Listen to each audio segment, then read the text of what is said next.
The theme that we've heard all day is we are cruising. And that is exactly right. We are cruising in July. We are back. Carnival continues to announce plans to cruise in this big blockbuster week for them and us as cruisers. Let's talk about all the latest news right here on Island Time.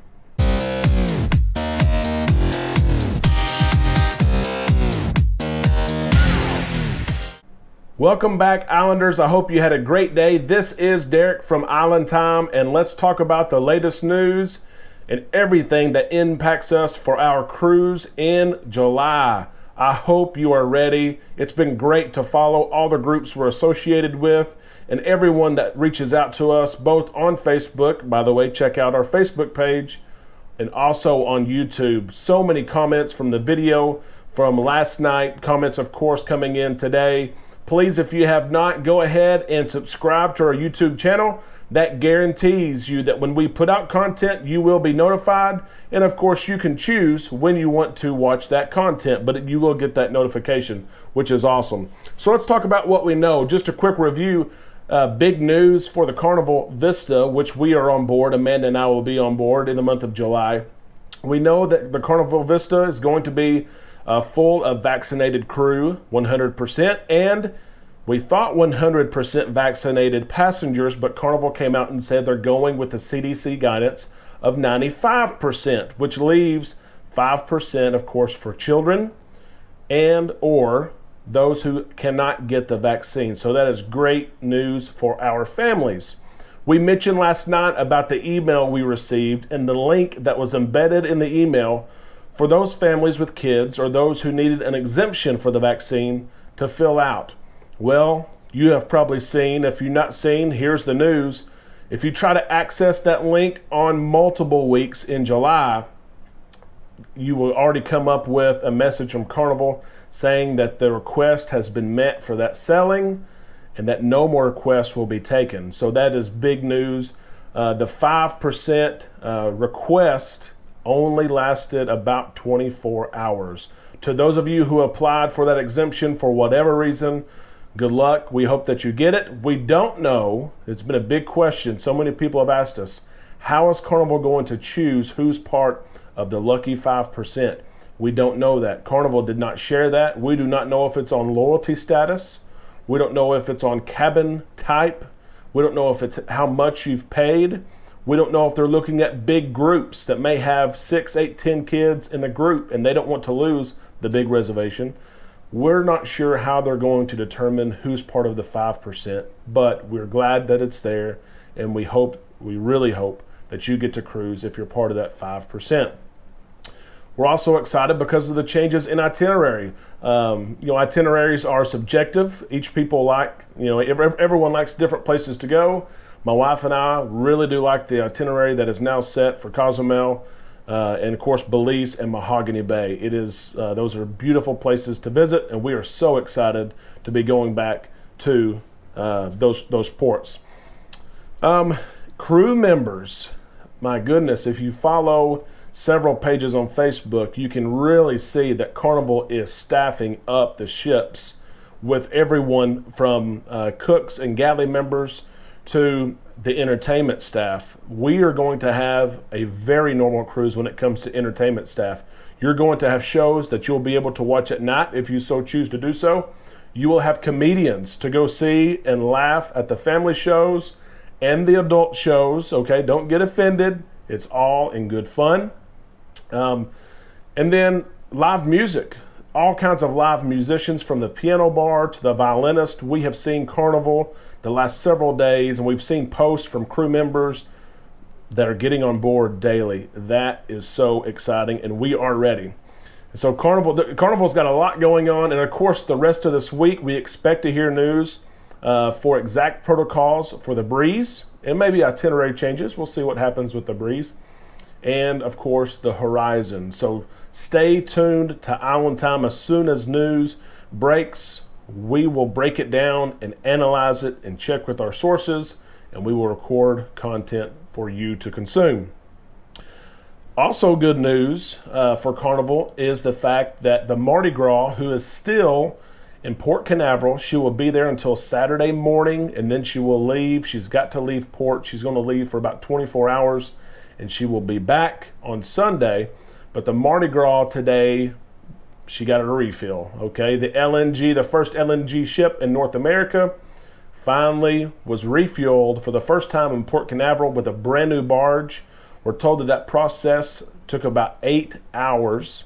Of course, it was a long trip from Europe, from Spain, but it took about 8 hours, and we're now told that if she leaves port and when she leaves port now, or when there's passengers on board, that the Mardi Gras could go up to 14 days without being refueled. And that's important because as we see long itinerary, 10-day itineraries, 12-day itineraries, most of our ships, if you've been on those, you have to be refueled at some point. Even 8-day trips to the ABC Islands, we have to be refueled. But Mardi Gras can take those 10 and 12-day ships and not have to be refueled. So that is another first for Mardi Gras. She continues to have all sorts of firsts. That's another one, and we're excited for that. So still all kinds of news. We're waiting for protocols. We're waiting for excursion news. If you were booked in July and you log on to see your excursions in Belize and Mahogany Bay, there's not any. There's no excursions right now. We're supposed to hear very soon about those excursions. We're also supposed to hear about August cruises. So if you're cruising in August, everything that we've discussed today and yesterday does not apply yet. We'll see what happens. But Carnival has made it clear that everything happening right now is for July.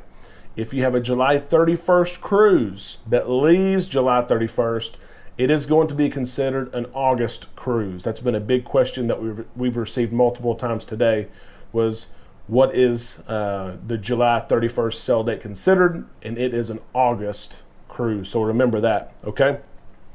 We've also received this question that we're going to talk about briefly today. I've put it off for a few days, but more and more people have asked this question, so it's a great time to address it. The question is, if we cruise in July, let's say July the 3rd on the Carnival Vista, July 4th on the Horizon, July 15th on the Breeze, if we cruise and we're vaccinated and a passenger or a crew comes down with COVID, what happens? Is the cruise suddenly canceled? Does the ship stop, turn around, and go back to port? What happens? Here's what happens, okay? And this has happened in Europe. Of course, they have different protocols, but this has happened, and it's something really that hasn't been discussed by anyone that I know of, because we are so anxious to cruise, and we're so excited to get back to cruising, and we're so excited to break away from this reality we've been in for 15 months. But it is something that needs to be discussed. And so I wanted to share with you the protocols, and this is straight from the CDC website. I will put the link below, okay, in the description of this video. You can access the CDC website. There is all kinds of information, but this is where I got it. So what happens if one person or several people contract COVID on our cruise? Okay, we hope it doesn't happen, but here's what happens.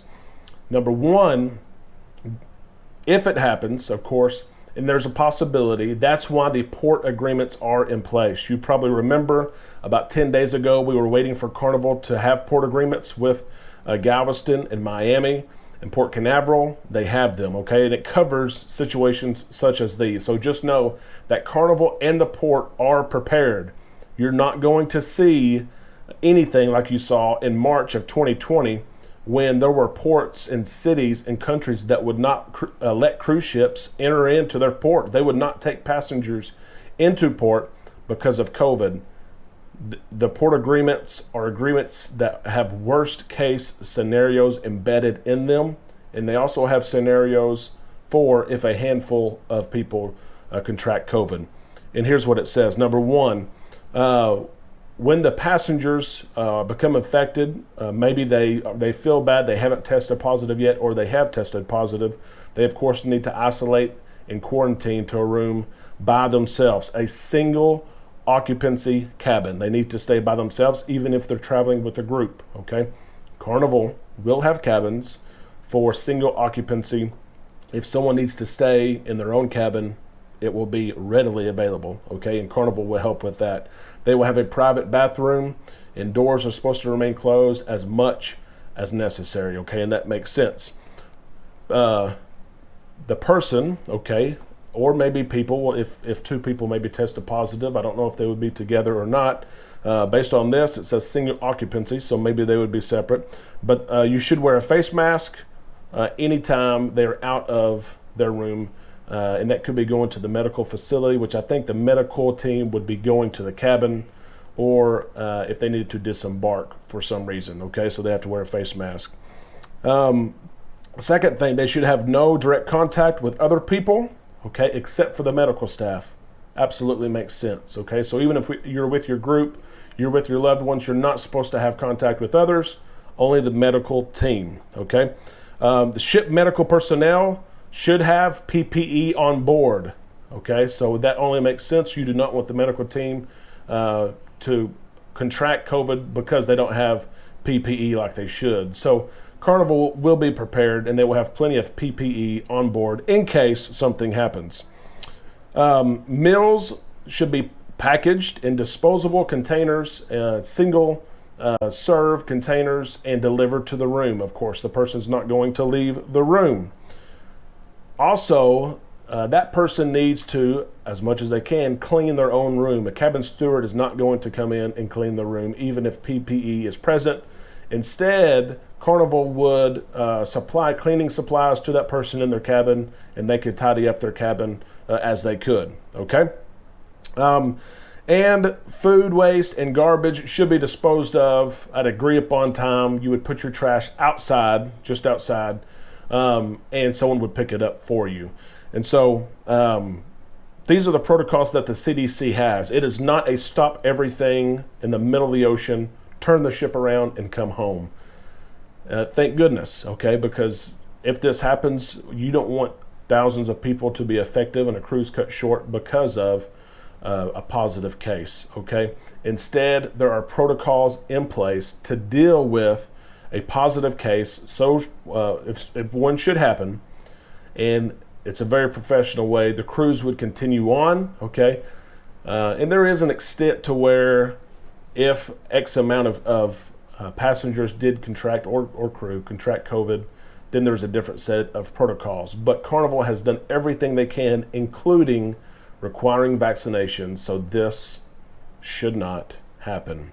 I did want to answer that though, because we've received that question both on Facebook and in our comments, our previous videos, so many times. I'd say 20 plus times. So I wanted to cover that your cruise will not end just because of one positive case, but there are protocols on board and in port to take care of those passengers or crew. Okay, again, I didn't really want to cover it. I've been putting it off, but I needed to do so.